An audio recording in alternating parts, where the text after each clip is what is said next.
critique. 4 ans après le plan Charest, le gouvernement Couillard redonne vie au plan Nord. Ce sera le plan de la relance économique, le rempart de l'austérité. Les chiffres sont éléphantesques et ils font rêver. Sur 20 ans, le gouvernement prévoit des investissements de l'ordre de 50 milliards de dollars. Il s'engagera de son côté à y investir près de 2,8 milliards de dollars pour construire des routes, pour former de la main-d'œuvre ou encore pour aider l'entreprise à s'installer dans les communautés autochtones. Les retombées fiscales sont évaluées à plus de 2 milliards de dollars. Le premier ministre, accompagné d'une dizaine de ministres, donnera le coup d'envoi au premier plan quinquennal.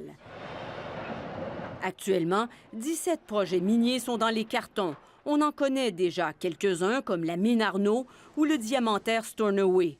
Au cours des 5 prochaines années, Québec pense que les minières investiront au nord du 49e parallèle quelques 22 milliards de dollars et créeront près de 10 000 emplois. C'est la Société du Plan Nord qui ouvre ses portes aujourd'hui qui pilotera le projet. Le plan Charest, dit sa présidente, a eu une courte vie. À peine un an après son annonce, les élections étaient déclenchées. La base est la même. Écoutez, la volonté et la base est la même. Mais elle pense que l'axe social était la faiblesse du plan Charest.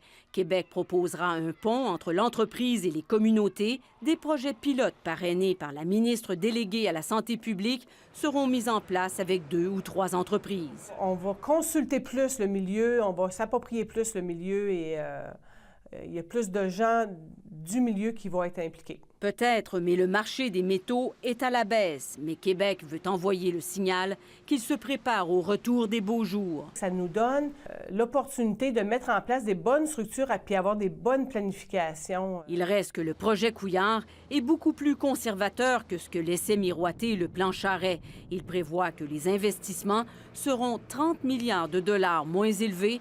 Le gouvernement diminue aussi sa contribution sur 5 ans des 2 tiers.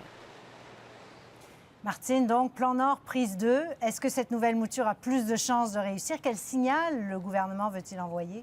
Bien, les mesures d'austérité, Céline, commencent à peser. Le gouvernement a besoin d'une vision, d'un projet porteur d'espoir. Et le Plan Nord est un projet clé en main qui a été élaboré par le gouvernement Charest en plein boom minier et qui a pris le chemin de la tablette quand le Parti québécois a été élu. Alors, le gouvernement Couillard l'a remis à jour et le signal qu'il envoie, c'est qu'à 3 ans de la fin de son mandat, il est sérieux et que même s'il a peu de moyens, le travail avec les communautés et les municipalités avancera.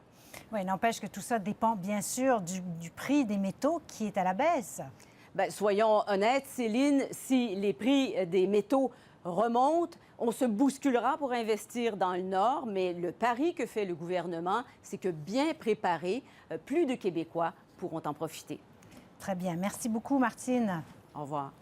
Et je me tourne maintenant vers Gérald. Bonsoir, Gérald, qui va nous parler justement du marché des métaux qui est toujours un peu en déprime. Absolument. Lorsque Jean Charest a présenté son plan Nord en 2011, les prix étaient au plafond. On était à des sommets. Les minières voulaient investir à ce moment-là. Aujourd'hui, on est dans des circonstances complètement différentes. Depuis 2011, les prix sont en baisse. Depuis les sommets de 2011, quand on regarde les principaux métaux du Québec, l'argent, le prix de l'argent a baissé de 61 sur le marché international, le cuivre de 42 le fer de 67 le nickel de 49 l'or de 31 et le zinc de 15 essentiellement parce que la demande de la Chine n'a pas cessé de décroître ou de ralentir au cours des dernières années.